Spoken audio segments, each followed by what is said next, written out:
Fica aqui um pouquinho, quero falar acerca dos atributos de Deus. O que são os atributos de Deus e qual a sua importância de conhecermos os seus atributos?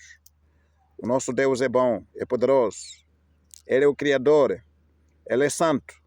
Esses são os atributos de Deus. Quais são as importâncias de conhecer esses atributos? E quando nós conhecemos esses atributos, nós o adoramos como o Criador e o Salvador, o perdoador dos nossos pecados, aquele que enviou o seu Filho único para salvar os nossos pecados na cruz. Por meio dele temos comunhão com Deus.